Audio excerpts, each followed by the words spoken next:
அமர்வு ஒன்று தொடங்குகின்றது.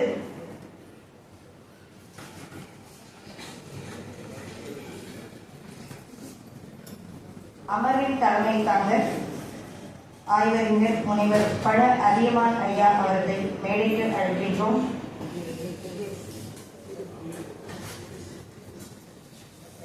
பெருமாள் முருகன் பார்வையில் கல்வியும் சாதியும் என்கின்ற தலைப்பில் கட்டுரை வழங்க இருக்கக்கூடிய ஆய்வறிஞர் தமிழ் காமராசன் அவர்களை மேடைக்கு அழைக்கின்றோம். பெருமாள் முருகன் சிறுகதைகள் புனையில் இசைக்கப்படும் விடுதலை என்னும் தலைப்பில் கட்டுரை வாசிக்க வந்திருக்கக்கூடிய ஆய்வாளர் ஜோசப் அவர்களை மேடைக்கு அழைக்கின்றோம். இனி அமர்வு தலைமை அவர்கள் கையில். பெருமாள் முருகன் அவர்களுக்கு என் நன்றி. எழுத்தாளர் பெருமாள் முருகனை கடந்த 25 ஆண்டுகளாக நான் தொடர்ந்து கவனித்து வருகிறேன். இவர்தான் பெருமாள் முருகன் என்றுதான் முதல் அறிமுகமே நிகழ்ந்தது. அதுக்கு முன்னாடியே அவர் 25 ஆண்டுகளுக்கு முன்னாடியே அவர் ஒரு வகையில் செலிபிரிட்டி ஆகிறார். அதனால் இவர்தான் பெருமாள் முருகன் என்றுதான் முதல் அறிமுகமே நிகழ்ந்தது. முருகன் குன்றேறி நிற்பார் என்று அப்போதே தோன்றியது. ஆனால் மாமலை ஏறி நிற்பார் என்று நான் எதிர்பார்க்கவில்லை. அது என் உள்ளுணர்வின் குறையாக இருக்கலாம். இன்று அவருடைய மாபெரும் வெற்றிக்கு அடிப்படை என்ன என்று என் சிற்றறிவுக்கு படுவதை இங்கு சுருக்கமாக தெரிவிக்க விரும்புகிறேன். அப்படி நான் செய்வதற்கு காரணம் அவரை பகுப்பாய்வு செய்வது அல்ல, அதை பற்றி சொல்வதின் வாயிலாக இங்கு இருக்கிற இளைஞர்களுடைய கவனத்திற்கு சில விஷயங்களை நான் கொண்டு வர விரும்புகிறேன். அது மட்டும்தான் நோக்கம். அவருடைய வெற்றிக்கான காரணங்கள் பல. ஒன்று உழைப்பு, கடும் உழைப்பு. இரண்டாவது விஷயங்களை புரிந்து கொள்ளுகிற திறன், அபார திறன், பொருளின் உள்மையை புரிந்து கொள்ளுகிற திறன். அது மூன்றாவது தான் உணர்ந்ததை எளிமையாக வெளிப்படுத்துதல், அதே சமயம் அது செழுமையாகவும் அமைதல். நான்காவது குறைந்த தகவல்களை விளக்கமாகவும் அதே சமயம் ஆழமாகவும் தருவது. இப்படி இன்னும் பலவற்றை சொல்லலாம். நான் தொடக்கமாக இந்த 4 விஷயங்களை பற்றி மட்டும்தான் இங்கே விவரிக்க இருக்கிறேன். உழைப்பு அதில் முதலிடம் தருகிறது. அவர் நாவலாசிரியராக உலக புகழ் பெற்றிருக்கிறார். சிறுகதை ஆசிரியராக கொண்டாடப்படுகிறார். கவிஞராக இசை அறிஞர்களால் ஏற்றுக்கொள்ளப்பட்டிருக்கிறார். கட்டுரை ஆசிரியராக பதிவாகி இருக்கிறார். பதிப்பாசிரியராக முத்திரை பதித்திருக்கிறார். இதை தவிர பேராசிரியர் பணி, முதல்வர் பணி, ஆய்வு வழிகாட்டி, விரும்பி வரும் மாணவர்களுக்கு தொடர்ந்து பல விதங்களில் உதவி வருகிற பணி, இவ்வளவு பணிகளையும் ஒருவர் தொடர்ந்தும் தொய்வின்றியும் சிறப்பாகவும் செய்வது என்பது மிக மிக கடினமானது. அதை அவர் பலரும் வியக்கும்படி செய்து வருகிறார். அவர் தனது இணைய பக்கத்தில் தினமும் எழுதி வருவதை பலரும் குறிப்பிட்டார்கள், நானும் குறிப்பிட்டிருக்கிறேன். இணைய பக்கத்தை தினமும் எழுதி வருவதை கண்டு அதிகமாக எழுதி வரும் எழுத்தாளர்களே ஆச்சரியப்பட்டு நிற்கின்றனர். இத்தனை பயணங்களுக்கு இடையிலும், இத்தனை பணிகளுக்கு இடையிலும் என்னதான் திட்டமிட்டாலும் இப்படி தொடர்ந்து எழுதுவது என்பது நிச்சயம் கடினம்தான். அவருக்குள் ஏதோ ஒன்று இருந்து அப்படி செய்கிறதோ என்கிற ஒரு மூட நம்பிக்கை கூட எனக்கு ஏற்படுகிறது. அமுத சுரபி போல எடுக்க எடுக்க உணவு வந்து கொண்டே இருக்கிறது. இந்த மெய் வருத்தும் உழைப்புதான் அவரை மேல் நோக்கி இழுத்துச் செல்கிறது என்று நான் கருதுகிறேன். இரண்டாவது அவருடைய நுண் அறிவு. இதற்கு பல உதாரணங்களை சொல்ல முடியும். என்றாலும் தமிழ் பேராசிரியர் அல்லாத ஒரு பேராசிரியரின் அனுபவத்தை இங்கு பதியலாம் என்று நினைக்கிறேன். கரூர் பற்றி காலச்சுவடியில் ஒரு நூல் வெளிவந்துள்ளதை தொடர்ந்து வாசிப்பவர்கள் அறிந்திருப்பீர்கள். ஒரு கிராமமும் ஒரு நகரமும் என்பது அந்த நூல். சென்னை வளர்ச்சி ஆராய்ச்சி நிறுவனத்தின் முன்னாள் இயக்குனர் டாக்டர் எஸ் நீலகண்டன் அவர்கள் எழுதியது. அவர் ஒரு பொருளாதார பேராசிரியர். நோபல் பரிசு பெற்ற அறிஞரிடம் முனைவப்பட்ட ஆராய்ச்சியை மேற்கொண்டவர். ஆயா வெங்கடாதளபதி மேற்பார்த்த அந்த பொருளாதார முன்னேற்றம் பற்றிய தமிழ் நூலுக்கு பெருமாள் முருகன் ஒரு பின்னட்டை குறிப்பை எழுதியிருந்தார். அந்த 400 பக்க நூலின் சாரத்தை 10 வரிகளில் பெருமாள் முருகன் பிழிந்திருந்தார். நீலகண்டன் சார் அந்த நூலை பற்றி பேசும்போது எல்லாம் அந்த பின்னட்டை குறிப்பை பற்றி பேசுவார். ஒரு முறை அல்ல, பல முறை என்னிடம் அதை பற்றி அவர் பேசியிருக்கிறார். ஒரு நூலை படைத்த ஆசிரியரே ஏற்கும் வண்ணம் அந்த நூலை நுட்பமாக பெருமாள் முருகன் அவர்கள் புரிந்து கொண்டிருந்தார் என்பதுதான் அந்த வியப்பு. அடுத்தது அவருடைய எளிமை. அவரது உருவமே அவரது எளிமையின் கட்டளைகள். அவரது எழுத்தின் வலிமையை பற்றி ஒரே ஒரு உதாரணம் சொல்லிக்கொள்ளும். மாதவபாகன் பிரச்சனை எழுவதற்கு சில நாட்கள் முன்பு டைம்ஸ் ஆஃப் இந்தியாவில் 4 ஜனவரி 2015 நாளிதழில் பெருமாள் முருகனின் நேர்காணல் ஒன்று வெளிவந்திருந்தது. அந்த நேர்காணலில், நீங்கள் கல்லூரி ஆசிரியராகவும் எழுத்தாளராகவும் இருக்கிறீர்கள். இந்த இரண்டில் எது உங்கள் அடையாளம், ஆசிரியரா அல்லது எழுத்தாளரா என்று ஒரு கேள்வி கேட்கப்பட்டிருந்தது. அதற்கு பெருமாள் முருகன் அளித்த பதில், எழுத்து என் ஜீவிதம், ஆசிரியர் பணி என் ஜீவன். இதைவிட எளிமையாக, அதே சமயம் ஆழமாக ஒரு பதிலை கூறிவிட முடியுமா? ஜீவிதம் என்பது உயிர் வாழ்தல், ஜீவனம் என்பது பிழைப்புக்கான வழி. இதை ஆங்கிலத்தில் சொல்வதானால் 2 சொற்களையுமே லைவ்லிஹுட் என்ற சொல்லால் தான் குறிக்க முடியும். தூய தமிழ் சொற்களாக இந்த ஜீவிதமும் ஜீவனமும் இல்லாமல் இருக்கலாம். ஆனால் தமிழில் இதை எவ்வளவு எளிமையாக, ஆனால் செழுமையாக உணர்த்திவிட்டார் பாருங்கள். எளிமையாக எழுதுகிற, பேசுகிற ஆற்றல் அவருக்கு உண்டு என்பதற்கு ஒரு எளிய உதாரணம் இது. அந்த மாதவபாகன் பிரச்சனையை பற்றி பெருமாள் முருகன் பேச விரும்புவதில்லை. யார் பேசுவதையும் கூட அவர் விரும்புவதில்லை. வலியால் துடித்தவர்களுக்குத்தான் வலியின் வலி தெரியும். இருந்தாலும் ஒரு சிறு குறிப்போடு நான் அதை கடந்து போகிறேன். முகநூலில் பதிவாகத்தான் தான் செத்துவிட்டதாக பதிவிட்டிருந்தார். நான் மறுநாள் தமிழ் இந்துவில் தான் அந்த அறிக்கையை படித்தேன். அன்று இரவு நான் தூங்கவில்லை. அத்தனை ஆழமாய் பாதித்த சொற்கள் அதில் இடம்பெற்றிருந்தன. இருந்த சொற்கள் மிக சாதாரண சொற்கள். சொல்லப்பட்டிருந்த கருத்தும் பழைய கருத்துதான். ஆனால் அது ஏற்படுத்திய தாக்கம் அலாதியானது. பழைய கம்பியானாலும் அதில் பாய்ந்து வந்தது மின்சாரம். அந்த வரிகள் இவைதான். எழுத்தாளன் பெருமாள் முருகன் செத்துவிட்டான். அவன் கடவுள் அல்ல, ஆகவே அவன் உயிர் கிழப்பவர்கள். மறுபிறவியில் அவனுக்கு நம்பிக்கையும் இல்லை. இந்த அற்ப ஆசிரியனாகிய பெருமாள் முருகன் மட்டுமே உயிர் வாழ்வான் என்று அதில் குறிப்பிட்டிருந்தார். ஜீவிதத்துக்கும் ஜீவனத்துக்குமான நெருக்கடியில் ஜீவனத்தை, பிழைப்பை தேர்ந்தெடுத்த அவலம், துக்க வாசகம். இந்த குறிப்பில் எந்த சொல் உங்களுக்கு தெரியாது, எல்லா சொற்களும் உங்களுக்கு தெரியும்.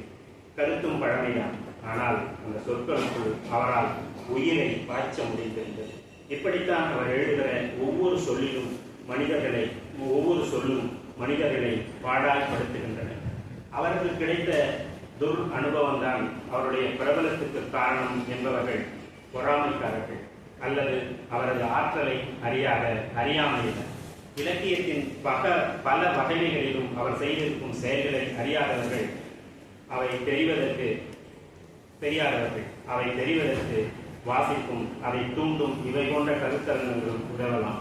இந்த ஒரு நாள் நிகழ்வே அவரது பங்களிப்பின் சிறு பகுதி பற்றித்தான் பேசுகிறது. குறைந்தது 3 நாள்களாவது விரிவாக பேச தேவை. ஆழமாக பேச இன்னும் அதிக நாள்கள் வேண்டும். எல்லோருக்கும் தான் அனுபவம் என்கிற வாய்ப்பு விரும்பியோ விரும்பாமலோ சிறிதோ பெரிதோ கிடைக்கிறது.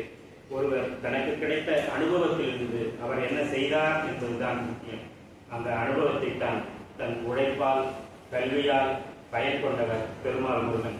தன் துக்க நாட்களிலிருந்து கவிதை கைப்பிடித்து எழுந்து வந்து வானலாவி நிற்பவர் அவர். அறிவின் தாழ்வாரத்தில் குழம்புகிறவராக கருதப்படுகிற ஒரு அமைச்சர் இவரது கவிதை ஒன்றை தான் சோர்வுற்றிருந்த காலத்தில் பலம் சேர்த்த கவிதையாக நினைவு கூறுகிறார். அதை கட்டம் கட்டி போட்டோவாக வேறு தன் அறையில் மாட்டி வைத்திருக்கிறார். இப்படி கவிதை மகனையும் முத்திரை பதித்தவர். அவரது கவிதை ஒன்றை கூறி கட்டுரைக்கு செல்லலாம் என்று நினைக்கிறேன். விரல்கள் என்பது அக்கவிதையின் தலைப்பு. கட்டை விரல் வெட்டி குருவுக்கு சமர்ப்பித்தோர் என் முன்னோர், சுட்டு விரல் தரித்து காணிக்கை தந்தோர் நாங்கள், எதிர்கால சந்ததிக்கு இருக்கின்றன இன்னும் 3. இப்படி பெருமாள் முருகன் பற்றி பேச ஏராளம் இருக்கின்றன என் நினைவு கிடங்கில். அமர்வுக்கு தலைமை வகித்தவன் இதற்கு மேலும் பேச முடியாது. இனி அமர்வுக்கு வருவோம். பெருமாள் முருகன் ஒரு சமூக விழிப்புணர்வு உள்ள எழுத்தாளர். சுய சாதி திரஸ்கரிப்பு, கலப்பு மன ஆதரவு போன்ற முற்போக்கு அம்சங்களை தன் இயல்பாக கொண்டவர். அவரது கதைகளில் கடவுளைப் போல நீக்கமர நிறைந்திருப்பது சாதி பற்றிய எதிர்நிலைதான். சமூக மாற்றத்தை ஏற்படுத்த வல்ல வலுமிக்க ஆயுதம் கல்வி. அத்தகைய கல்வி வளாகங்களிலேயே 30 ஆண்டுகளை கழித்தவர். கல்லூரி வளாகத்தின் முக்கிய ஆனால் சிற்றழகான மாணவர் தொடங்கி வளாகத்தின் பேரழகான முதல்வர் முடிய எல்லா நிலைகளிலும் கல்வி வளாகத்தில் குழங்கியவர். கல்வி வளாகத்தின் உள் நீரோட்டங்களை கணிப்பதில் அவர்களுடைய தகுதி அபாரமானது. ஜாதி கல்வி இரண்டிலும் பெருமாள் முருகனின் அனுபவம் பார்வை அனுபவபூர்வமானது, அதனால் ஆழமானது. கேரளா உள்ளிட்ட இந்திய கருத்தரங்குகளில், இத்தாலி, பிரான்ஸ் உள்ளிட்டு பல ஐரோப்பிய நாடுகளிலும் கலந்து கொண்ட கலந்துரையாடல்களிலும் அவரது இந்த கருத்து செழுமைப்பட்டு இருக்கும். அதில் கொஞ்சமும் சந்தேகம் இல்லை. அதை பற்றி பேச வருகிறார் தமிழ் காமராசன் அவர்கள். 2014 டிசம்பர் 5ஆம் தேதி பேராசிரியர் தனிநாயகம் அடிகளார் பற்றி ஒரு கருத்தரங்கு ஆலோசனையுடன் இணைந்து லயோலா கல்லூரியில் இடம்பெற்றது. அந்த கருத்தரங்கத்தில் கட்டுரையாளராகத்தான் முதலில் காமராசன் அவர்கள் அறிமுகமானார். இப்பொழுது அந்த கட்டுரையாளர் இப்பொழுது பேச இருக்கிறார்.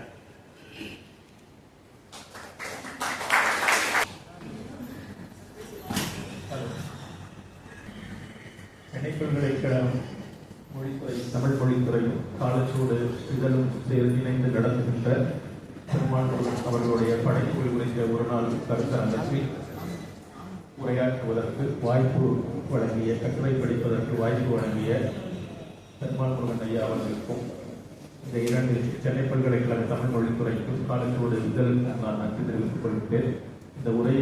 இந்த ஆய்வுரையை கேட்டிருக்கின்ற உங்கள் அனைவருக்கும் நான் நன்றி தெரிவித்துக் கொள்கிறேன். என்னுடன் உரையாற்ற இருக்கின்ற ஜோசப் அவர்களுக்கும், இந்த அரங்கிற்கு இந்த அமர்வுக்கு தலைமை தாங்கி இருக்கக்கூடிய பழாதியமான் அவர்களுக்கும், எழுத்தாளர் அவர்களுக்கும் நான் வணக்கத்தையும் நன்றியையும் மகிழ்ச்சியையும் பகிர்ந்து கொள்கிறேன்.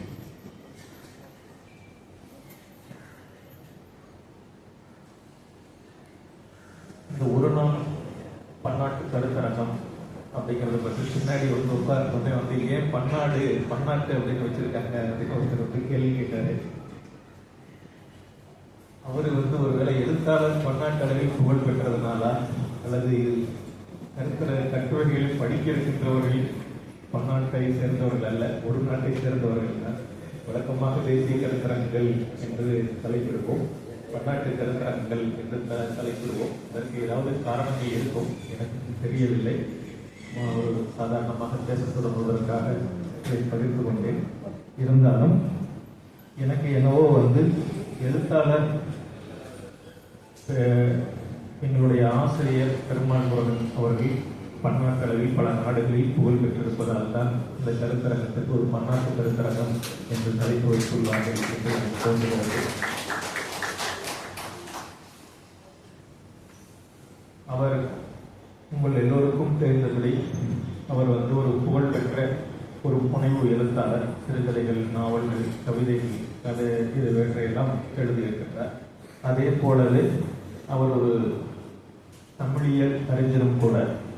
அவர் இலக்கியங்கள் பற்றி கூர்மையான ஆய்வுக்கட்டுரைகளை எழுதியிருக்கின்றார். வாழ்மன்பு கட்டுரைகளை எழுதியிருக்கின்றார். அகராதி, கொங்கு நாட்டு வளர்ச்சியுள்ள அகராதி ஒன்றை பதிப்பித்திருக்கின்றார். மூலப்பாட ஆய்வுக்கட்டுரைகளை தொடர்ச்சியாக எழுதியிருக்கின்றார். நாட்டார் வழக்காட்சியல் துறையிலும் கூட குறிப்பிடத்தகுந்த ஆய்வுகளை அவர் நிகழ்த்தியிருக்கின்றார். அதை பற்றி அவர் வெளிச்சத்திற்கு வரும்படியான கட்டுரைகளை எழுதவில்லையானாலும் கூட அதை பற்றியும் கூட அவர் எழுதியிருக்கின்றார்.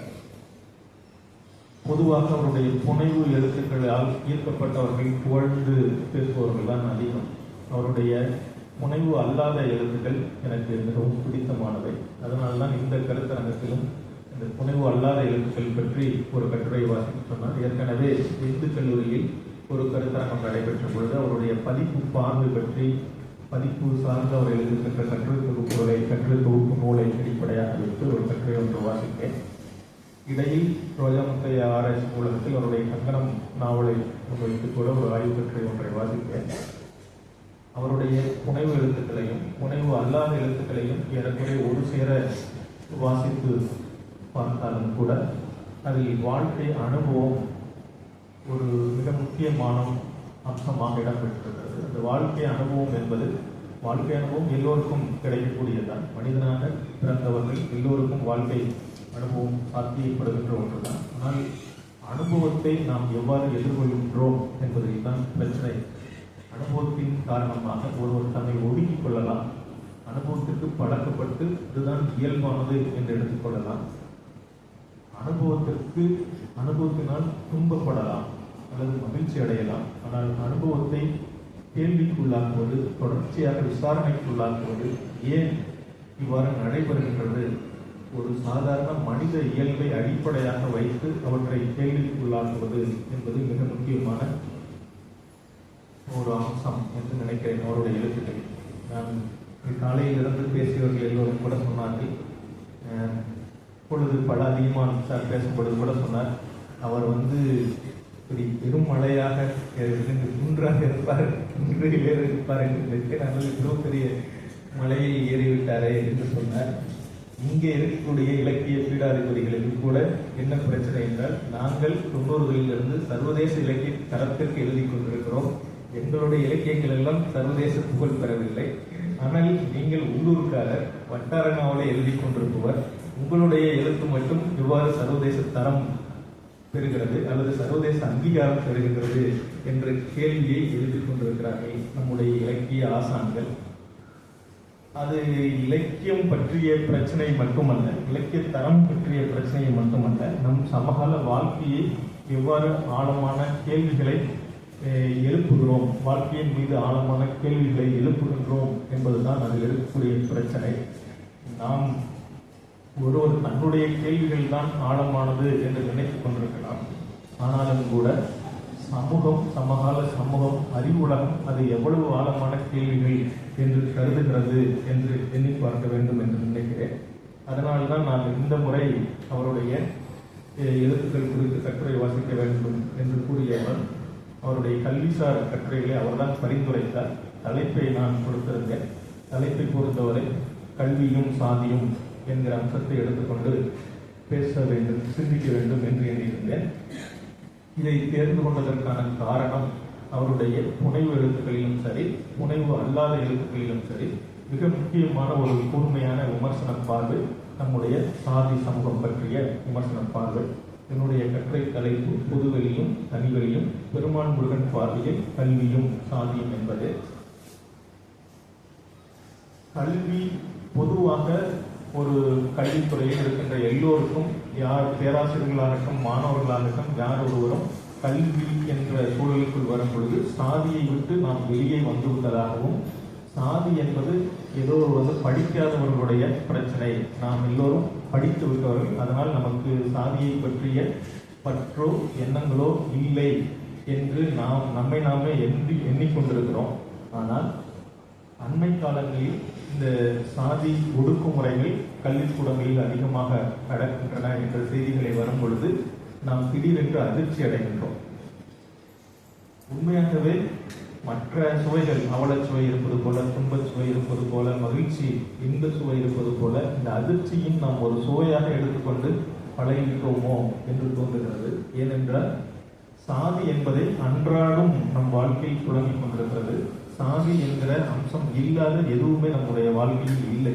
இது யதார்த்தம் தான்.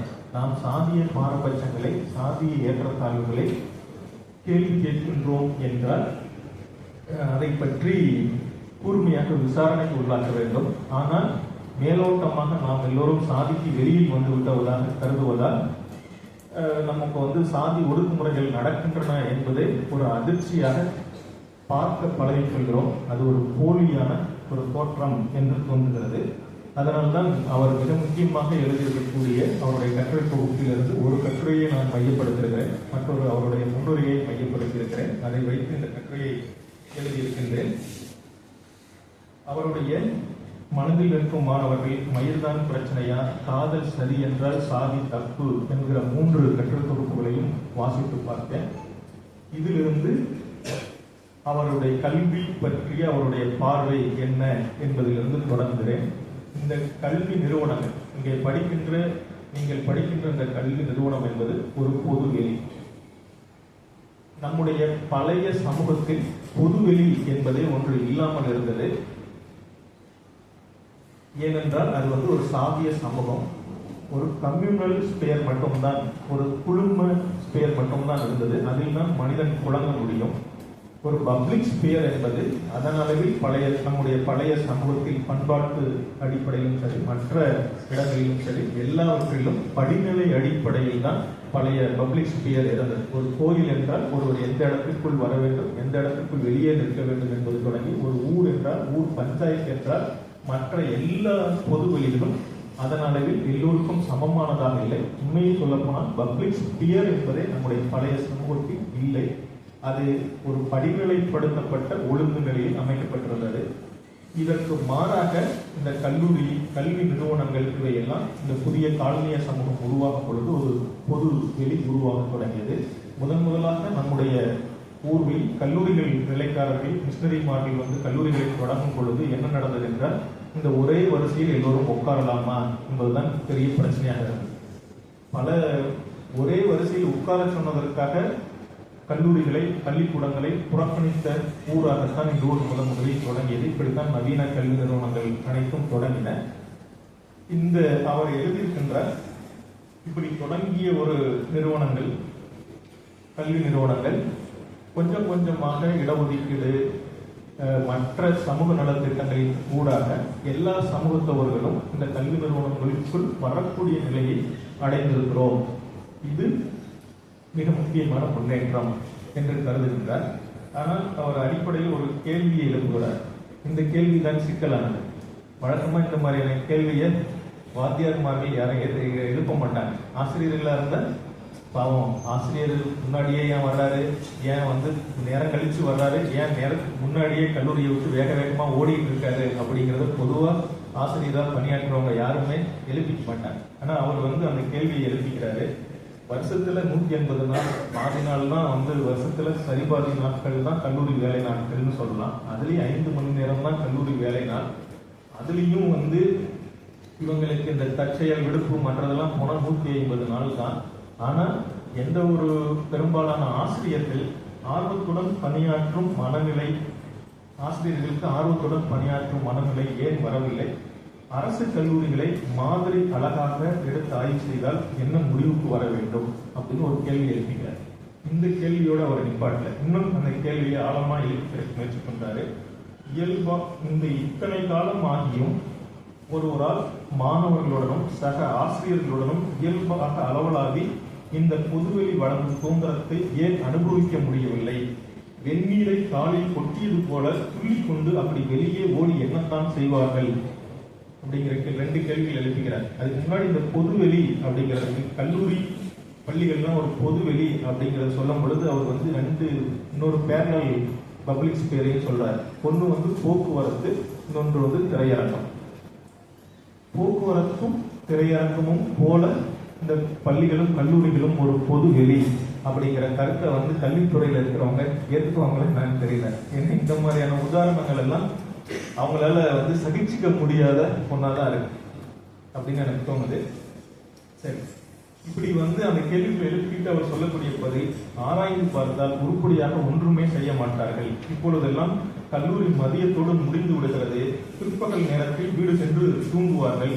சிலர் வேறு ஏதாவது தொழில் செய்வார்கள். தங்கள் சாதி நண்பர்களுடன் குடிப்பதற்கு செல்வார்கள். பல ஆசிரியர்களின் பொழுதுபோக்கு மாலை நேர குடிதான். குடும்ப வேலைகளில் ஈடுபடுவோரும் உள்ளனர். எண்ணிக்கை குறைவு அப்படின்னு சொல்றாரு.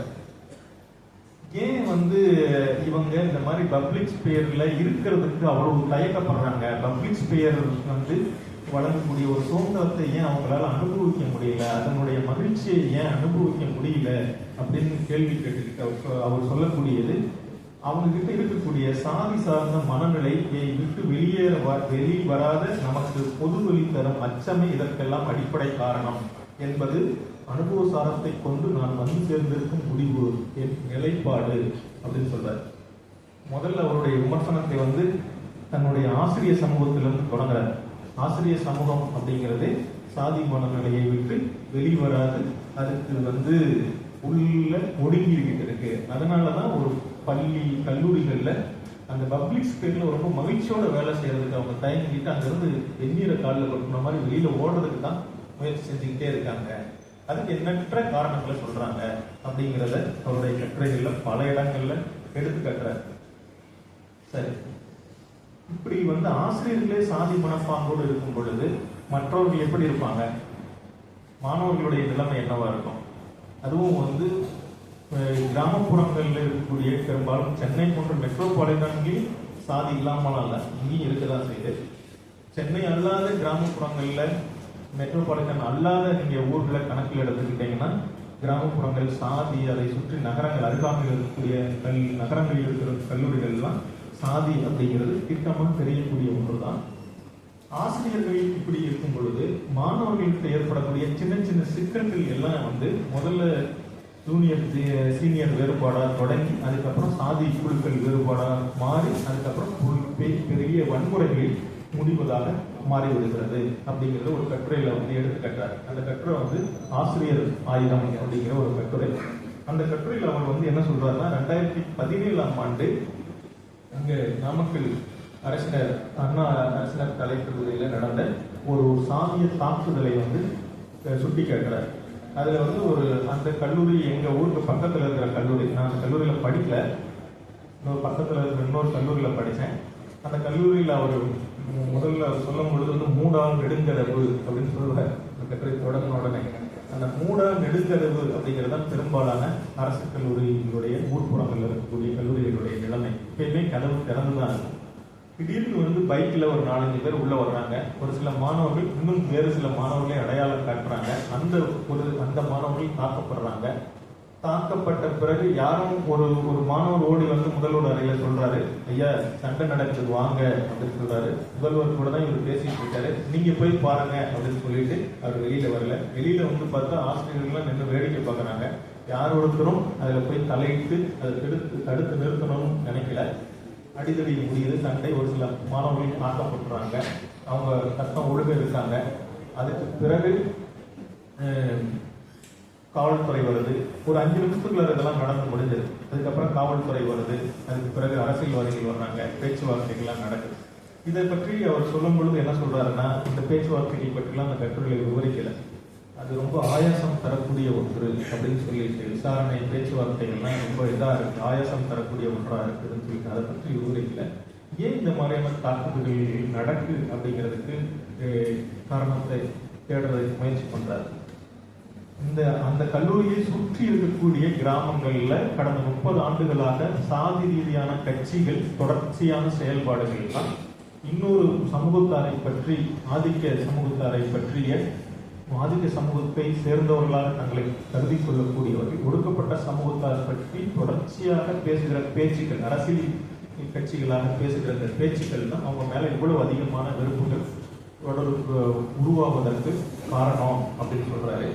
அந்த சண்டை வந்து ரொம்ப சாதாரணமான ஒரு சண்டையாக தொடரும். பஸ்ல வர்றாங்க.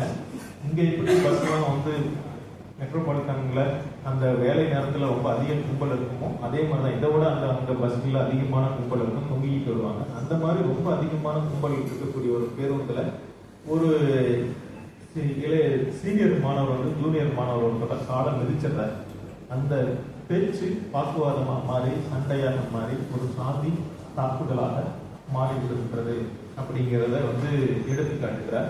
அதற்கு பிறகு அவர் எடுத்துக்கொண்ட நடவடிக்கைகள், அதுக்கப்புறம் ஒரு ஆண்டு கழித்து அந்த கல்லூரியில் ஒரு முதல்வராக பணியாற்ற வேண்டிய சூழல் ஏற்படுகிறது. அதனால வந்து சில முயற்சிகள்லாம் அவர் எடுத்துக்கிறாரு. இதெல்லாம் முதல்ல வந்து கேட்டுக்கு ஒரு செக்யூரிட்டியை போடணும்.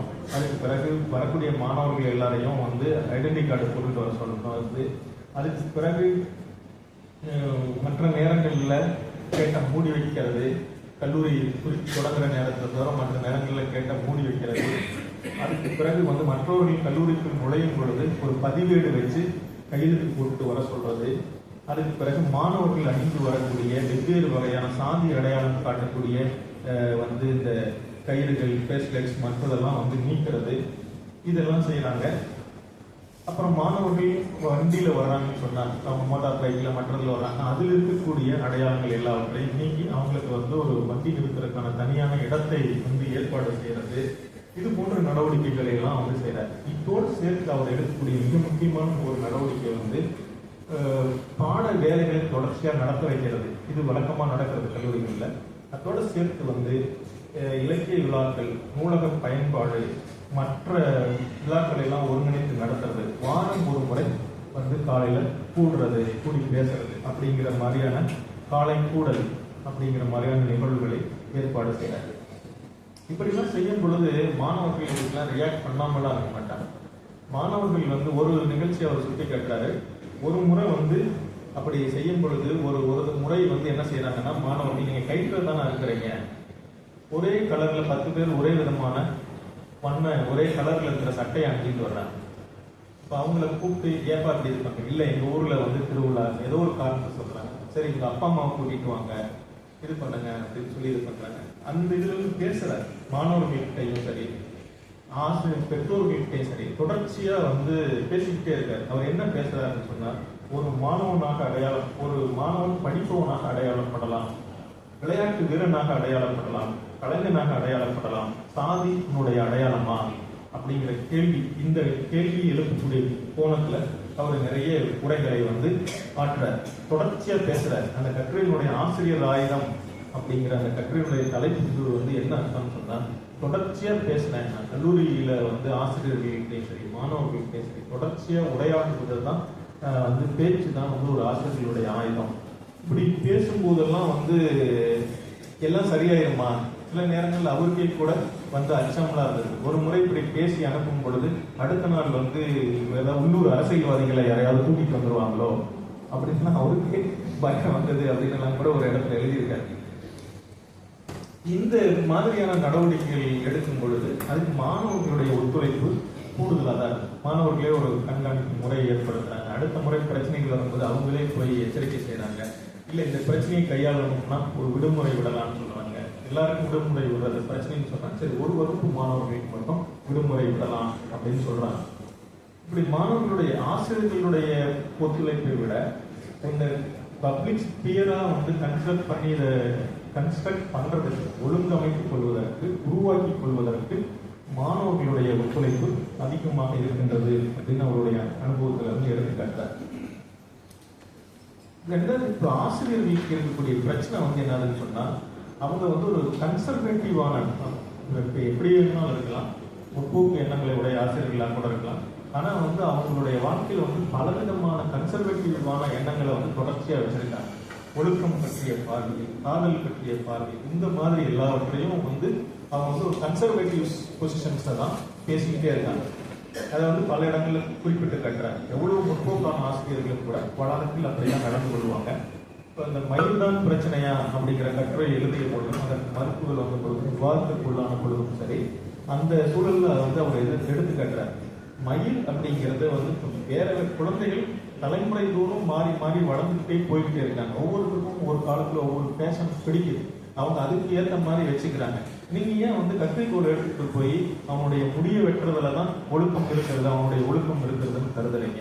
அவனுக்கு பிடிச்ச மாதிரி வச்சுக்கிட்டோம், அவனை வந்து அவனா இருக்கிறதுக்கு அனுமதிக்கணும் அப்படின்னு சொல்லி வற்புறுத்துகின்றார். இந்த மாதிரியான நம்முடைய பார்வைகள் எல்லாவற்றிலுமே கூட, ஒழுக்கம் பற்றிய பார்வைகள் எல்லாவற்றிலுமே கூட சாதிய மனப்பாங்கு ஒன்று அதனுள் ஒளிந்திருக்கிறது என்பதையும் அவர் எடுத்து காட்டுகின்றார். சரி, இப்படியான பார்வையெல்லாம் அவர் எங்கிருந்து பெற்றுக்கொண்டார்?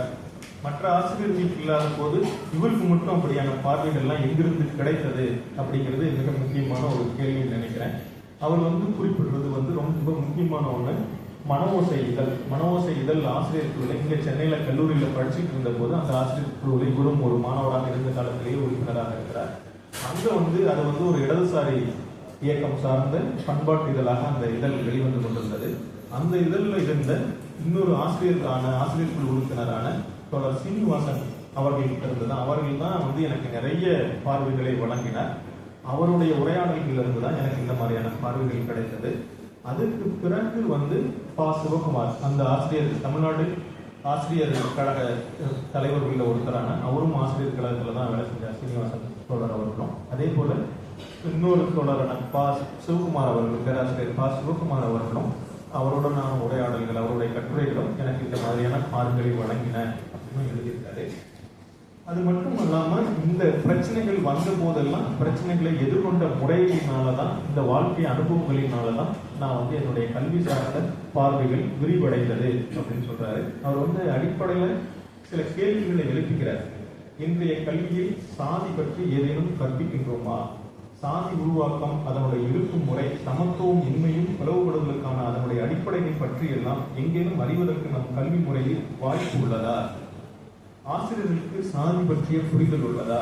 சாதியை பற்றிய புரிதல் கொண்டவர்களாக ஆசிரியர்களை ஏன் உருவாக்க முடியவில்லை அப்படின்னு கேள்வி கேட்டுக்கிறார். அந்த ஆசிரியர்களை ஏன் உருவாக்க முடியவில்லை அப்படிங்கிறதுக்கு இந்த பழைய அந்த நாமக்கல் பகுதிகளில் மற்ற பகுதிகளில் இருந்திருக்கும்னு நினைக்கிறேன். ஆசிரியர் பயிற்சி கல்லூரிகளில் இர்ரெகுலர் முறைன்னு ஒன்று நடந்தது. பணத்தை கட்டிட்டு பதிவு பண்ணிட்டா போக வேண்டியதில்லை. ரெகுலராக கிளாஸுக்கு போகாமல் ஆனால் கிளாஸுக்கு வந்ததாக கணக்கு காட்டி ஆசிரியர் பயிற்சியை முடிக்கக்கூடிய ஒரு முறை ஒன்று இருந்தது. அதை அவர் எடுத்து காட்டியிருந்தார். இப்படிலாம் இந்த பிரச்சனைகளை ஒருவர் தொடர்ச்சியாக சிந்திக்கும் பொழுது, பேசும் பொழுது, செயல்படும் பொழுது என்ன நடக்கும்? நீங்க எல்லாத்தையும் சாதியா பாக்குறீங்க அப்படின்னு மற்றவர்கள் குற்றம் சொல்லுவாங்க. அதுதான் அவருக்கும் நடந்திருக்கு. எல்லாவற்றையும் சாதி பார்வையில் நீங்கள் தான் பார்க்கிறீர்கள் என்று அவரை பலர் குற்றம் சொல்றாங்க. அவர் அதுக்கு சொல்லக்கூடிய பதில் இருக்கலாம். கவனமாக எல்லோரையும் உற்று நோக்கி என் அனுமானங்களை பகுத்து பார்த்துதான் இந்த முடிவுக்கு வருகிறேன். ஒருவேளை என்னை சமாதானமாக்கிக் கொள்ளும் விடையை அதில் தான் கண்டடைய முடிகிறதோ என்னவோ அப்படின்னு அவர் அந்த பதில சொல்றார். ஒரு படைப்பாளி அல்லது ஒரு இலக்கியவாதியா வாழ்க்கையை பற்றிய முடிந்த முடிவுகள் இல்லாத ஒரு மனிதர் இப்படியான பதில சொல்றது இயல்புதான். சரி, நம்ம இந்த கேள்விகளை அடிப்படையில் வச்சு யோசனை பண்ணி பார்ப்போம். நம்ம ஒரு நீண்ட சாதி எதிர்ப்பு மரபுகளுக்கு உரிமை உடையவர். தமிழ்நாடு அப்படிங்கிறது திராவிட இயக்கமாகட்டும் அல்லது அதுக்கு முன்னாடி தலித் இயக்கமாகட்டும், இந்த இயக்கங்கள் மிக நீண்ட தமிழ்நாட்டில் செயல்பட்டு ஒரு வலுவான மைய நீரோட்ட அரசியல் இயக்கங்களாக இவை செயல்பட்டு கொண்டிருக்கின்றன. நீண்ட மரபுக்குரியவன. அதனாலதான் தொடர்ச்சியா இடஒதுக்கீடாகட்டும், பல்வேறு மக்கள் நல திட்டங்களாகட்டும், எல்லோரையும் உள்ளடக்குகிற ஒரு வளர்ச்சி திட்டங்களை உருவாக்குவதாகட்டும், வளர்ச்சி ஜனநாயகப்படுத்துவதாகட்டும், இது எல்லாமே நமக்கு அரசியல் பேசு பொருள்களாக மாறுகின்றன. ஆனால் கல்வி வளாகத்தினுள் மாணவர்களுக்கு ஏற்படக்கூடிய சாதி ரீதியான ஒதுக்குதல்கள் பற்றி எப்பொழுதாவது நம்மால் பேச முடிந்திருக்கிறதா? அதை பற்றிய சீரிய ஆராய்ச்சிகள், ஆய்வுகள் இருந்திருக்கிறதா? ஒரு பொது வெளிகளாக இதை உருவாக்கும் பொழுது இதற்குள் நடக்கக்கூடிய விஷயங்களை கேள்வி கேட்கிற மனிதர்களை, கேள்வி கேட்கிற மாணவர்களை நம்மால் உருவாக்க முடிந்திருக்கிறதா அப்படிங்கிறது ஒரு பெரிய கேள்வியா இருக்கு. என்னுடைய அனுபவத்துல எடுத்துக்கிட்டாலும் சரி, பொதுவா நீங்க எல்லாருமே இந்த கல்வி நிறுவனத்தில் இருக்கீங்க, சென்னை பல்கலைக்கழகம் மற்றவர்கள் எல்லாத்துலயும் இருக்கக்கூடிய எல்லா மாணவர்களையும் எடுத்துக்கிட்டாலும் சரி, பொதுவா பார்ப்பனர்களை நோக்கி பார்ப்பனர் அல்லாதவர்கள் ஒரு குறிப்பிட்ட தருணத்துல கேள்விகள் எழுப்பினாங்க. இதே மாதிரியான கல்வி வளாகத்துல கேள்விகள் எழுப்பினாங்களா என்னன்னு தெரியல. பப்ளிக் ஸ்பேர்ல கேள்வி எழுப்பினாங்க. நீங்க ஸ்பேர் ஆக்குபை பண்ணிட்டு இருக்கீங்க, எங்களுக்கு அந்த ஸ்பேர் இல்லை அப்படின்னு சொல்லி கேள்வி எழுப்பினாங்க. இன்னைக்கு தலித் மாணவர்கள், தலித்கள் பார்ப்பனர் அல்லாதாரை நோக்கி அத்தகைய கேள்விகள் எழுப்புறாங்க. பப்ளிக் ஸ்பேர்ல, இப்போ பொலிட்டிக்கல் ஸ்பேர்ல அந்த கேள்வி கொஸ்டின் ரைஸ் ஆகுது. அங்க ஏதோ டைலாக் பண்றதுக்கு முயற்சி பண்றாங்க. ஆனா அகாடமிக் உள்ளார, கல்வி வளாகத்திற்குள்ளார ஒரு இடத்துல ஒரு ஆசிரியரை நோக்கி ஒரு மாணவர், ஐயா நீங்க என்ன ஒதுக்குற மாதிரி தெரியுது, இல்ல என்ன இந்த சாதிக்கார பைய அப்படிங்கிறதுனால தானே நீங்க என்ன இப்படி நடத்துறீங்க அப்படின்னு குற்றம் சொல்லும் பொழுது என்ன நடக்கு? அந்த ஆசிரியரே முதல்ல பயங்கரமான பதட்டத்துக்கு ஆளாரு. நான் அப்படிலாம் சாதியே பார்க்கறது இல்லை அப்படின்னு சாதிக்கிறார். என்ன போய் ஒரு சாதிய எண்ணம் உடையவனா நீ கருதுறையே அப்படின்னு அந்த மாணவர்கிட்ட சொல்றாரு. இல்லைன்னா மற்றவங்க எல்லாருக்கிட்டையும் சொல்றாரு, நான் எவ்வளவு பொதுவான மனிதன் தெரியுமா, நான் எவ்வளவு படிச்சிருக்கேன் தெரியுமா, எவ்வளவு எல்லாத்தையும் சகஜமா நடத்துறேன் தெரியுமா, என்ன போய் நீ ஒரு சாதியவாதின்னு முத்திர குத்தான் அந்த பையன் அப்படின்னு சொல்லி பதட்டப்படுகின்றார். ஒரு பார்ப்பனர் அல்லாதார் ஆசிரியர் அப்படின்னு சொல்ல, பார்ப்பனர் அல்லாதார் சமூகத்துல இருந்து இந்த இதுக்குள்ளார இருக்கிறவங்க கூட அதுதான் நடக்குது. பல நேரங்கள்ல ஆசிரியர் கோஷ்டிகளுக்கு இடையிலான சண்டைகள்ல கூட இது ஒரு ஆயுதமா பயன்படுத்தப்படலாம் இருக்கலாம். ஆனால் ஒரு மாணவர் அப்படியான கேள்விகளை எழுப்புகிற பொழுது, கல்வி வளாகத்திற்குள் அப்படியான கேள்விகளை எழுப்புகிற பொழுது அந்த கேள்விகளை நியாயமாக எதிர்கொள்ள வேண்டும் என்று நினைக்கின்றேன். ஒருவர் அதுக்கு பதற்றப்படுவதற்கு பதிலாக தன்னை சுய விமர்சனமாக கருதிக்கொள்ள வேண்டும். எந்த அம்சம், எந்த செயல் உன்னை அவ்வாறு நான் ஒதுக்குவதாக கருதுகிறாய் என்று கேள்வி எழுப்பிக் கொள்ள வேண்டும். நியாயமாக பதில் சொல்ல வேண்டும். அதே போல கல்வி வளாகத்திற்குள் இத்தகைய சாதிய பாரபட்சங்கள், சாதிய எண்ணங்கள் இவைகள் எல்லாம் நீக்கிக் கொள்வதற்கு உரிய ஒரு பயிற்சி, ஒரு சிந்தனை, ஒரு செயல்பாடு, இவற்றுக்கான இடத்தை நாம் வழங்க வேண்டும். சாதிய அமைப்பு பற்றிய கூர்மையான நம்முடைய புரிதலை மேம்படுத்திக் கொள்வதற்கு கல்வி சாலைகளில் இடம் வழங்க வேண்டும் என்று நினைக்கின்றேன். அதற்கு பெருமாள் முருகன் அவர்களுடைய கல்வி சார்ந்த கட்டுரைகள் ஒரு அழுத்தமான பார்வையை வழங்குகின்றன, ஒரு அழுத்தத்தை நமக்கு தருகின்றன அவற்றை வாசிக்கும் பொழுது என்று நினைக்கின்றேன். நன்றி, வணக்கம்.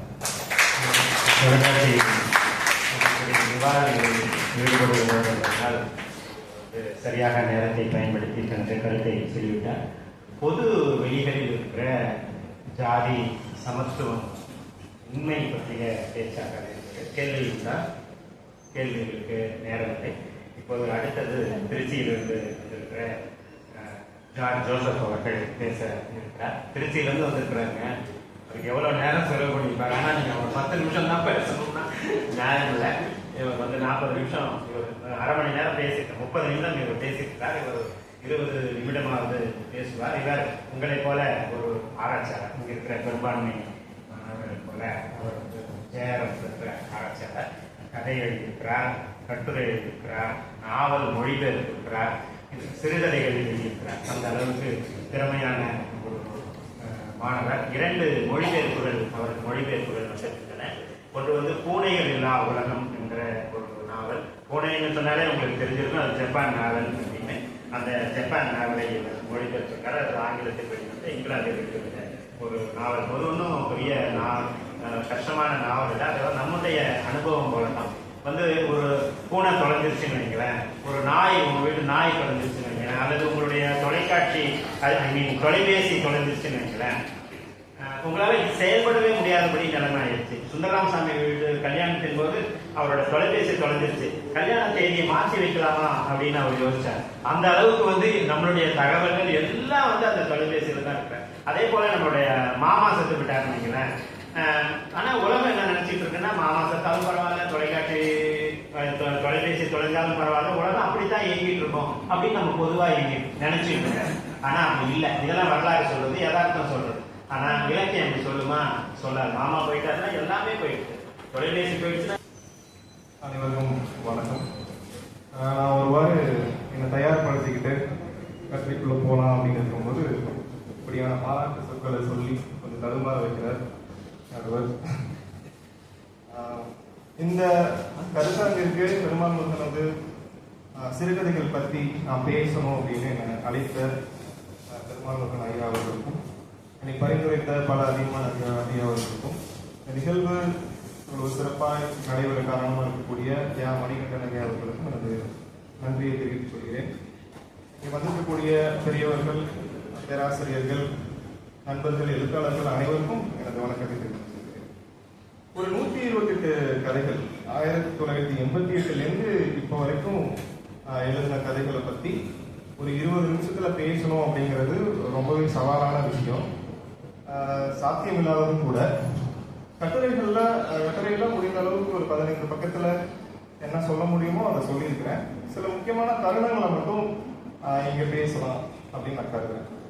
முதல் கதை கணையாளி அப்படிங்கிற ரொம்ப முக்கியமான பத்திரிகையில நிகழ்வு அப்படிங்கிற ஒரு கதை வந்திருக்கு.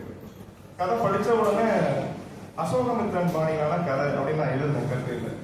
ஒரு பேஜ்ல ஐயா குறிப்பிட்டிருந்தாங்க, அப்பா வந்து அந்த இதழுக்கு அசோகமித்திரன் ஆசிரியரா இருக்காரு அப்படின்னு சொல்லி. இதழை பத்தின பின்னணியோட ஒரு கதையை வாசிக்கும் போது அது இன்னும் பல சிறப்புகளை நமக்கு அறிய கொடுக்குது. அதன் பிறகு தீவிர இடதுசாரி பத்திரிகையான மனமோசையில பல கதைகளை எழுதியிருக்கிறாங்க. அதுல எல்லாம் வந்து தொடக்க கால கதையில வந்து ஒரு லட்சிய கதாபாத்திரம், ஒரு லட்சிய இளைஞன், அந்த இடதுசாரிகளுக்கே உரிய அந்த புரட்சிகரமான இளைஞன் பாத்திரங்கள் அதெல்லாம் உள்ள வருது.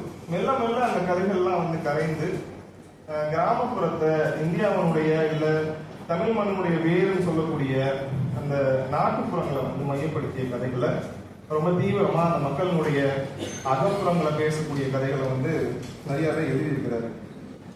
ரொம்ப முக்கியமா வந்து கதைகள் எல்லாமே வந்து படற்கையில பெரும்பாலும் இருக்கு. தன்னை முன்னிலைப்படுத்திய இல்ல தன்னிலையில கதாபாத்திரங்கள் பேசக்கூடிய கதைகள் வந்து வெகு குறைவுதான். ஒரு 5-6 கதைகள் அந்த மாதிரி எண்ணிடலாம்.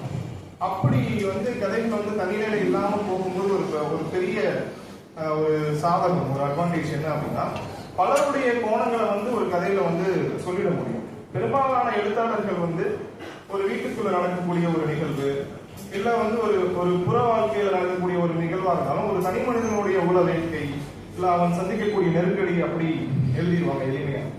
திருமாவூர் என்ன பண்றாங்கன்னா, ஒரு ஊரே சேர்ந்து நடத்தக்கூடிய ஒரு திருவிழா இல்ல வந்து காதலித்து வெவ்வேறு சாதியை சேர்ந்தவர்கள் ஓடி போனவர்களை வந்து தேடக்கூடிய கூட்டம், இந்த மாதிரி பெரிய பெரிய நபர்கள் பங்கேற்கக்கூடிய இடங்கள், திருடனை பிடிக்கிறது, ஊரே சேர்ந்து வன்முறையில ஈடுபடுறது, அந்த மாதிரியான பகுதிகள்லாம் எடுத்து பலருடைய மன ஓட்டங்களை இணைத்து ஆசிரியருடைய சார்பு இல்லாமல் எழுதக்கூடியதுல மிகப்பெரிய விற்பனர் அப்படின்னு நான் நினைக்கிறேன்.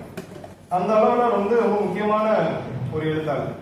அப்புறம் சமீபத்துல வந்திருக்கக்கூடிய ஒரு 3 சிறுகதை தொகுதிகள் தவிர மற்ற பெரும்பாலான கதைகள்ல வந்து யுவதிகள், இளம் பெண்கள் கிடையாது.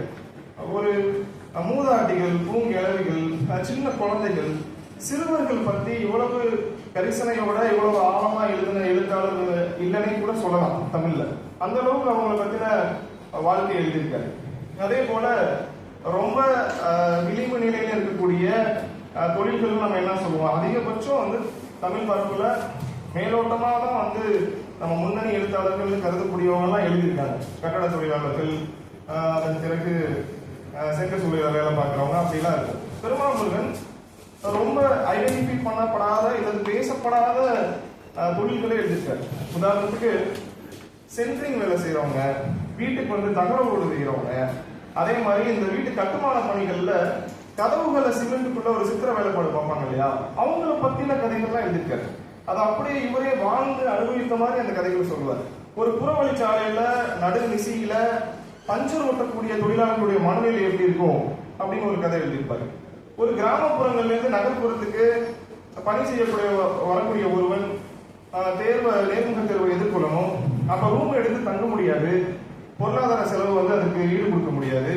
அப்ப என்ன பண்ணுவான் அப்படின்னா, ஒரு வாழை மண்டியில நூற்றுக்கணக்கான நபர்கள் வந்து நிர்வாணமாக குளிக்கக்கூடிய இடத்துல அதை அசிங்கம்னு கேள்வி பண்ணிட்டே உள்ள வந்துட்டு அவனும் அதே குளிக்கக்கூடிய ஒரு காட்சியை காட்டுவார். இந்த மாதிரி விளிம்புல இருக்கக்கூடிய மனிதர்கள், அவர்களுடைய தொழில்கள் இதெல்லாம் கதை ஓட்டத்துல உறுத்தாம இந்த தொழில்களை பேசுவதன் வழியா ஒரு பண்பாடையும் அந்த கதைக்குள்ள இருக்கக்கூடிய நெருக்கத்தையும் காட்சிப்படுத்தக்கூடிய வலிமை படித்தவர் வந்து திருமாவூர்னு சொல்லலாம். அப்புறம் வந்து ரொம்ப எளிமையா வந்து இப்ப மெட்ராஸ் யூனிவர்சிட்டியை பற்றிய ஒரு கதை எழுதுறாங்க அப்படின்னா, இந்த பல்கலைக்கழகத்துக்கு வெளியே என்னென்ன இருக்கு, எதிர்ப்புறத்துல என்ன சிலை இருக்கு, அந்த சிலைக்கு அப்பால் பீச் வரை என்ன இருக்கு அப்படின்னு சொல்லி இங்க இருக்கக்கூடிய ஒரு மாணவரால் எழுத முடியும். பெருமாள் இதை எழுதுவார், ஆனால் இடத்தை குறிப்பிட மாட்டார். பெரும்பாலான கதைகள்ல ஊர் பேர் வராது. அருவி என்ற ஒரு சிறுகதை உண்டு. அந்த சிறுகதையில அவர் கொடுக்கிற டிஸ்கிரிப்ஷன், அவர் கொடுக்கிற விவரணைகளை வைத்து பார்க்கும்போது ஏற்காடு பகுதியில் இருக்கக்கூடிய ஒரு அருவியை சொல்லுகிறார் அப்படின்னு தெரியும். ஆனா அங்க போயிருக்கவங்களால தான் அதை உணர்ந்துக்க முடியும். அது வந்து அவர் இடத்தை அதிகம் குறிப்பிடாமல் எழுதியதுக்கு பின்னாடி அவர் சந்தித்த நெருக்கடிகள் கூட ஒரு காரணமாக இருக்கலாம். அதே போல திருட்டு பத்தி அவர் ரொம்ப அனுசரணையோட கரிசனையோட திருடர்களை பத்தி அவர் எழுதின கதைகள் வந்து ரொம்ப முக்கியமானவை. வெள்ளி மீன் ஒரு கதை, புஞ்சை வாழைன்னு ஒரு கதை, முத்தம்னு ஒரு கதை. சமீபத்துல ஒரு பல்கலைக்கழகத்துல ஒரு அசம்பாவிதம் நடந்தது. அதை தீமாக கொண்ட ஒரு கதை வந்து முத்தம். தனிமையில் இருக்கக்கூடிய காதலர்களை மிரட்டி துன்புறுத்தக்கூடிய ஒரு கொள்ளையனை பத்தின ஒரு கதை. அந்த கொள்ளையன் தன்னை போலவே அந்த காதலன் வந்து ஒரு நாள் முழுக்க ஒரு ஜவுளி கடையில் இருக்கக்கூடிய ஒரு வேலை செய்யறான் அப்படின்ற ஒரு கணத்துல அந்த இடத்துல அந்த இருவரையும் வந்து விட்டு செல்லக்கூடிய ஒரு காட்சியை பதிவு செஞ்சிருப்பாரு. முழுக்க முழுக்க ஒரு கதைகள்ல மனிதர்களை கரிசனையோடு அணுகக்கூடிய ஒரு பாங்கு இருக்கும். ஆனா அந்த கரிசனை வந்து வெளிப்படையா வந்து இதமாக கோதிவிடக்கூடிய மனிதர்கள் போலாம் இருக்காது. ரொம்ப துன்புறுத்தக்கூடிய வலி நிறைந்த வன்மையான காட்சிகளை கொடுத்துக்கிட்டே இருப்பாரு. அதை படிக்கும் போது நம்ம உருகுவோம், இல்ல நம்ம கோபப்படுவோம். ஆனா இதையெல்லாம் பேசுவதன் வழியாக அவர் என்ன பண்ணுவார்னா மனிதர்கள் கடைபிடிக்க வேண்டிய அற்புத பண்பான கருணையையும் மனித மாண்பையும் பேசிக்கொண்டே இருப்பார். ஒரு பேரிலக்கியவாதிகளுக்கே உரிய குணமாக்கி அதை வந்து அவர் தொடர்ந்து கடைபிடிக்கிறத நம்ம பார்க்க முடியும். அப்புறம் இந்த பீ கதைகள் தொடர்பானவை. இப்போ ஒரு சபையில பீ கதைகள் அப்படின்ற வார்த்தையை சொல்லும் போதே இருக்கக்கூடிய நெருடலை ரொம்ப காலத்துக்கு முன்னாடியே உடைத்தவர் வந்து பெருமாள். சமூகத்துல நம்ம வந்து அன்றாடம் புலங்கக்கூடிய சொற்கள் அதெல்லாம் கதைகள்ல வந்து தாராளமாக புலம்பும். இந்த பீ கதைகள்ல இருக்கக்கூடிய ரொம்ப முக்கியமான அம்சம் என்ன அப்படின்னா நாற்றம் அப்படின்ற ஒண்ணு இருக்கு இல்லையா? இந்த மனிதர்கள் சுவாசிக்கக்கூடியதில் வரக்கூடிய நாற்றம், பார்க்கக்கூடிய காட்சிகள், அதுக்கு பின்னாடி அப்புறம் நுகரக்கூடிய பொருட்கள், இது எல்லாத்துலயுமே ஒரு வெளி இருக்கு, எல்லாத்துலயுமே சாதிய விளையாடுது அப்படிங்கிறத கதைகள்ல ரொம்ப நுட்பமா பதிவு செஞ்ச ஒரு ஆசிரியர் வந்து பெருமாள் என்று சொல்லலாம். அப்புறம் இந்த ஒரு பொய் ஒன்று உண்டு. இந்த பொருளாதார வசதி வந்துருச்சு அப்படின்னா சாதி பார்க்க மாட்டாங்க அப்படின்ற ஒரு பொய் உண்டு. பொருளாதார வசதி வந்துருச்சு, இல்லை இணக்கமாகிட்டாங்க, நண்பர்களா இருக்காங்க அப்படின்னா சாதி பார்க்க மாட்டாங்க அப்படின்னு சொல்லிட்டு அதையெல்லாம் இல்லை அப்படின்னு மறுக்கக்கூடிய பல கதைகள் வந்து உள்ள இருக்கிறத நம்மளால பார்க்க முடியும். அப்புறம் ரொம்ப முக்கியமான கதை வந்து வருகரின்னு ஒரு கதையை சொல்லலாம். சேத்துமான் கதைகள் அப்படின்றதுல திரைப்படமாகவும் வந்திருக்கு. இந்த வருகரி கதையில வந்து பன்னி வேட்டையாடுறதுக்கு ஒரு தலித் ஒரு தாத்தா போவாரு, பூச்சிங்கிற தாத்தா. அந்த பூச்சி தாத்தாவை வந்து கிட்ட குமரேசன் அப்படிங்கிற ஒரு சிறுவன் கூட ஓடி போவான். அந்த பூச்சி தாத்தாவுக்கு இவங்க இனமா கொடுத்தா சில துண்டுகள் கிடைக்கும். அந்த துண்டுக்கு ஆசைப்பட்டு கொண்டு இந்த குமரேசன் அப்படிங்கிற சிறுவனும் போவான். கடைசியில என்ன நிகழ்வுன்னா, அந்த பங்கிட்டுக் கொள்ளக்கூடிய பங்காளிகள் இருவரும் சண்டை போட்டுட்டு இடையில தடுக்க போன பூச்சி தாத்தாவுடைய கையை வெட்டிடுவாங்க. கடைசியில் அந்த தாத்தாவுக்கு துணையா அவருடைய பேரன் மட்டும்தான் நிற்பான். இது வந்து ஒரு சம்பவத்தை சொல்லக்கூடிய, எல்லா விளிம்பு நிலையில இருக்கக்கூடியவங்க எப்படி வந்து பண்ணை நிலையில இருக்கக்கூடியவங்களுக்கு மேல்குடியினருக்கு வேலை செய்யறாங்க அப்படின்ற மாதிரியான ஒரு கதையாவும் எடுத்துக்கலாம். ஒரு உருவ கதையா மாற்றி இன்னைக்கு வந்து தலித் தலைமையில் இருக்கவங்களும் தலித்துகளும் எப்படி பங்காளி கட்சிகளுக்கு வேலை செய்யப்பட்டு கடைசியில காவு வாங்கப்படுகிறார்கள் அப்படின்னு சொல்லக்கூடிய ஒரு உருவ கதையாவும் அதை நம்ம எடுத்துக்கலாம். அந்த மாதிரி பல்வேறு சாத்தியங்களுக்கு இடம் கொடுக்கக்கூடிய கதைகளை வந்து பெருமாள் வந்து எழுதியிருக்கிறாரு. அப்புறம் கதை முழுக்க இருக்கக்கூடிய கதாபாத்திரங்களுடைய பேர் வந்து ரொம்ப சுவாரஸ்யமா இருக்கும்.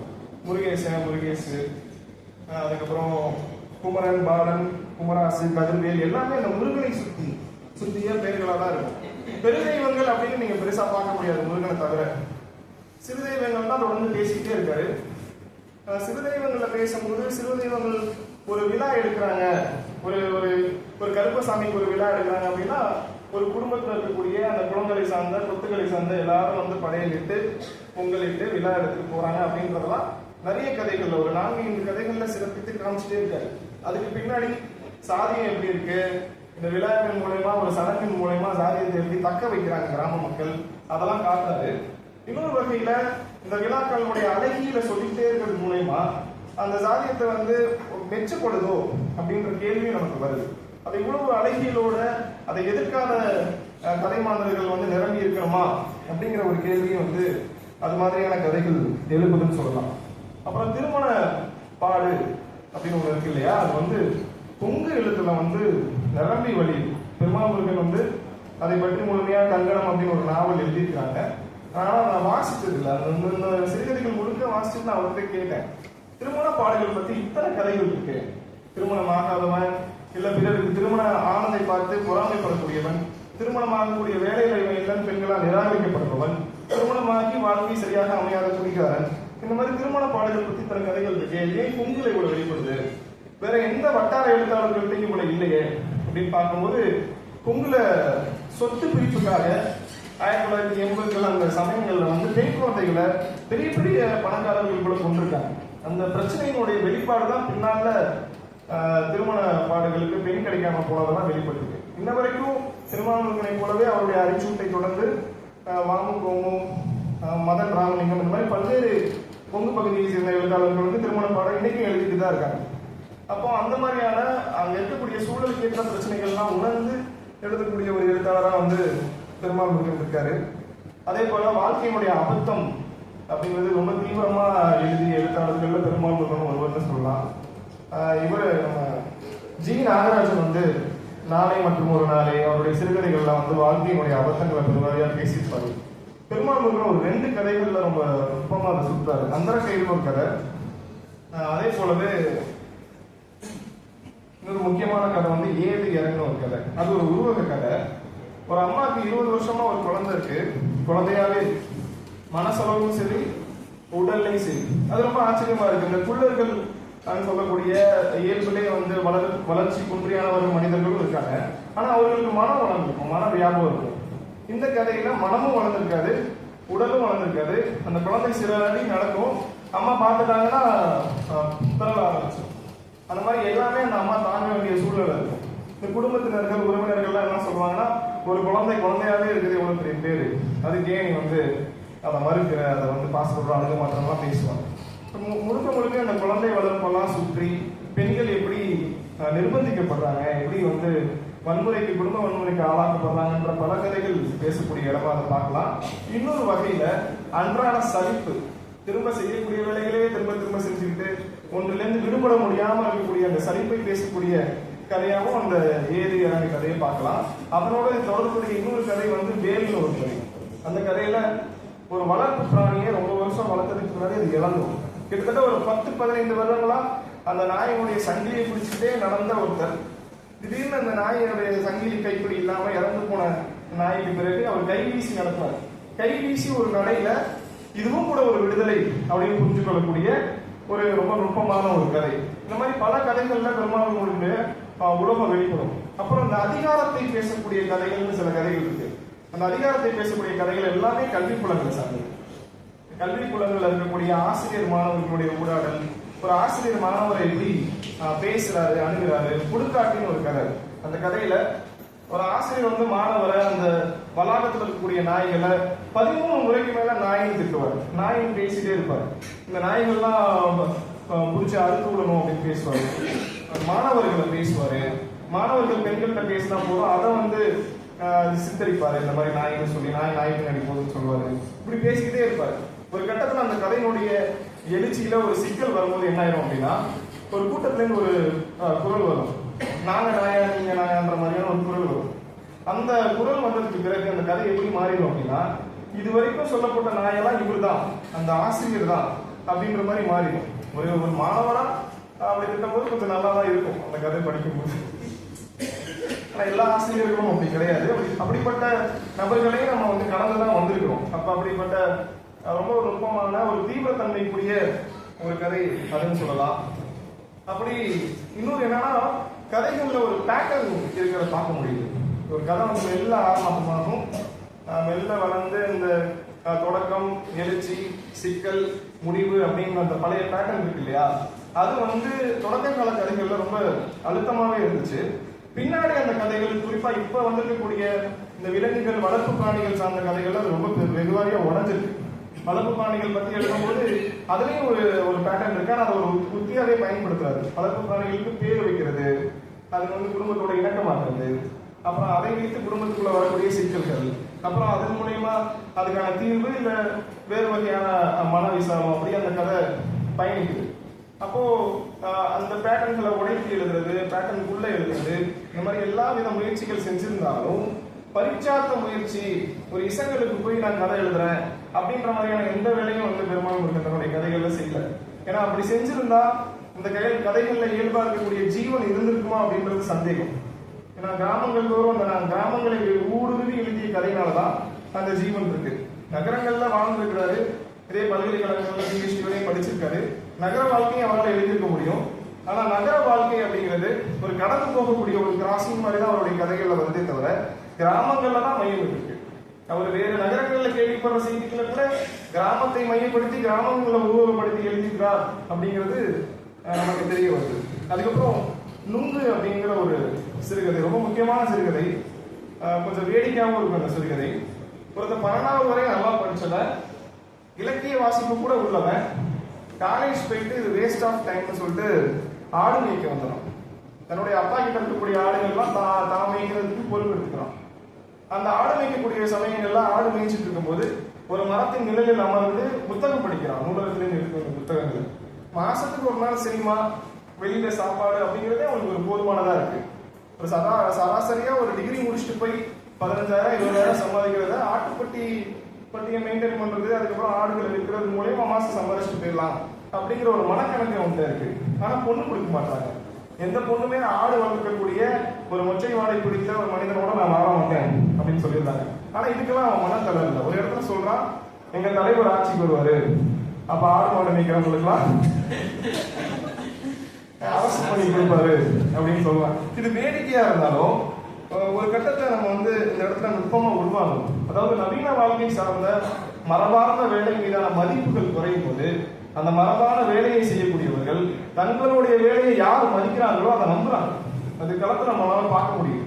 அதை வெளிப்படுத்தக்கூடிய கதையா அந்த நுங்கு கதை தெரிஞ்சிருக்கு. இன்னொன்னு, அந்த கதை அந்த கதைகள்ல இன்னும் ஒரு சில கதைகள் கூட சில கூறுகள் இருக்கு. அது என்ன அப்படின்னா, கிராமப்புறங்களுக்கு திரும்புதல் அப்படின்ற சில கூறு. இப்ப சமீப நாட்களாக ஒரு 10-15 ஆண்டுகளா அந்த திரும்புதல் அப்படின்றது ஒரு கோட்பாடாகவே எல்லாம் உருமாறிட்டு வருதோ அப்படின்ற ஒரு கேள்வி இருக்கு. ஊர் திரும்புதல், ஊர் பண்பாடுக்கு திரும்புதல் அப்படின்ற போர்வையில சாதியத்துக்கு திரும்புறது, அதுக்கப்புறம் கடவுளுடைய ராஜ்யத்துக்கு திரும்புதல் அப்படிங்கிறது பேர்வையில சனாதனத்துக்கும் மரத்துக்கும் திரும்புறது, அப்புறம் சூழலை பேரால திரும்புறது அப்படின்ற மாதிரி சில நல்ல பக்கங்களும் இருக்கு.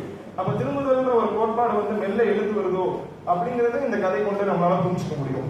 எப்படி 60-70களில் மேற்கத்திய உலகில ஹிப்பி கல்ச்சர் பெருகி பின்னாடி அமிழ்ந்து போச்சோ, அது மாதிரி இந்த திரும்புதல்ன்ற பார்வை எழும்பி அமிழ்ந்து போகலாம், அல்லது அதுவே ஒரு புதிய கோட்பாடாக கிளைத்து கொண்டு வளரவும் செய்யலாம் அப்படின்றத இவருடைய கதைகள் மூலமா பார்க்க முடியுது. ஒரு 128 சிறுகதைகளை எழுதிய சிறுகதை ஆசிரியர் 30-40 வருடங்களா இயங்கியவர்கள் மூலமா பார்க்கும்போது ஒருவருடைய கதைகளை வைத்து சமூக மாற்றங்கள், அரசியல்கள், அது சார்ந்த கோட்பாடுகளை வகுத்துக் கொள்ள முடியும். அது மாதிரியான ஆய்வுகளும் இவருடைய கதைகள் மேல நிகழ்த்தப்படணும் அப்படிங்கிறது என்னுடைய பார்வை. அப்புறம் மாணவர்களுக்காக ஒரு செய்தி சொல்லணும் அப்படின்னா, அடிக்கடி குடிக்கக்கூடிய நபர்களால ஏற்படக்கூடிய துன்பங்களை இவர் கதைகள் பேசிட்டே இருக்கும். சுவாரஸ்யமான ஒரு செய்தி என்ன அப்படின்னா, எல்லாருமே வீடு தான் குடிப்பாங்க. ஒரு வீட்டுக்கு மேல குடிச்சா மட்டை ஆயிடுவாங்க. சில்லுன்னு இருக்கணும் வீடு. அந்த மாதிரியான சில அடிக்கடி வெளிப்படக்கூடிய பகுதிகளும் உண்டு. அப்புறம் தூக்கத்தை பத்தி அதிகமா தமிழ்ல எழுதினவர் பெருமாள் முருகன் நான் கருதுறேன். தூக்கம் அன்றாடத்துல இருக்கக்கூடிய ஒரு விஷயம் இல்லையா, உணவு, இருப்பிடம், உடை மாதிரி தானே. ஆனா அதை பெருசுபடுத்தி யாரும் எழுதுறது பார்த்தது இல்லை. தூக்கம் இல்லாம போறது, தூக்கத்துல கனவா வருது, நிறைவான தூக்கத்தை சுகிக்கிறது. வயதானவர்கள் தூக்கம் எல்லாம் அவதிப்படுவாங்க. அப்படி வயதானவர்களை தூங்கலை பார்த்து சக வயதானவர் பொறாமப்படுறது, இந்த மாதிரியான விஷயங்களை அவர் தொடர்ந்து பேசிக்கிட்டே இருக்கிறது பார்க்க முடியும். அப்புறம் தனித்தமிழில் சொன்னால் புனர்வரை அப்படின்னு ஒரு கதை, இந்த கதையோட நிறைவு செய்யலாம் நினைக்கிறேன். அந்த கதையில இந்த மாணவர்கள்லாம் சேர்ந்து இருவர் சந்தோஷமாக இருக்கக்கூடியதை தடுப்பாங்க. இந்த கதையும் பூப்பாரா எழுதின ஆற்றாமை அப்படின்னு ஒரு சிறுகதை உண்டு.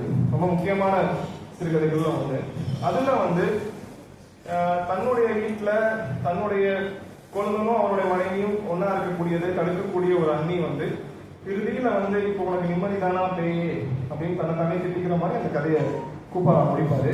இந்த கதையிலே இருவர் சந்தோஷமாக இருப்பதை தடுக்கக்கூடிய அந்த இளைஞன் கல்லூரி படிக்கக்கூடிய இளைஞன், அவனுக்கு மனசே ஒட்டாது.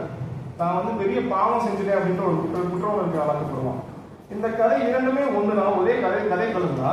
பெருமாள் முருகன் என்ன ஸ்பெஷலா அதுல பண்ணியிருக்காரு அப்படின்னா, அவருடைய பாணியில எடுத்துக்கிட்டு இந்த கதைக்கும் மாணவர்களுக்கும் பேராசிரியருக்கும் கல்லூரிக்கும் எந்த சம்பந்தமும் இல்லாமல் எழுத முடியும். ஆனா இதெல்லாம் உள்ள ஒரு புகுத்தி எழுதுறாருன்னு நினைக்கிறேன். இன்னும் கல்விப்புலம் சார்ந்த ஆய்வுகள் சார்ந்த பல வேடிக்கையான விஷயங்கள்லாம் அவர் கதைக்குள்ள வரல, எதிர்காலத்துல வரும்னு எதிர்பார்க்கலாம்னு நினைக்கிறேன். அப்புறம்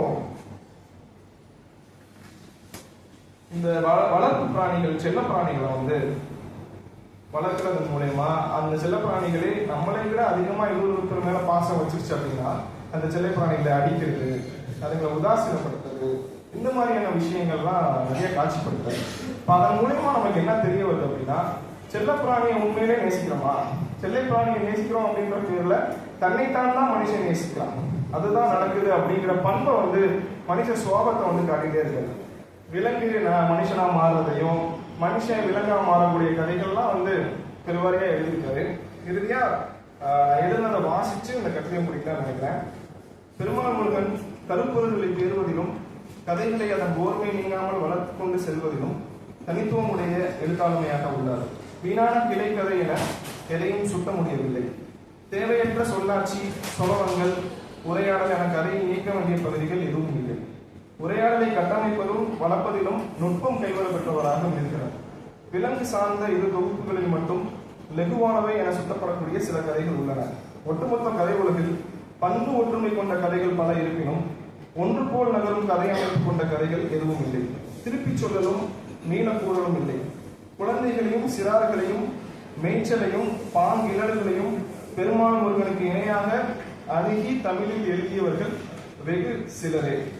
மனிதமற்ற வெளியில் மனிதர்கள் மீதான கரிசனையை பேசும் எழுத்துக்கள் பெருமாள் முருகனுடையவை. நன்றி.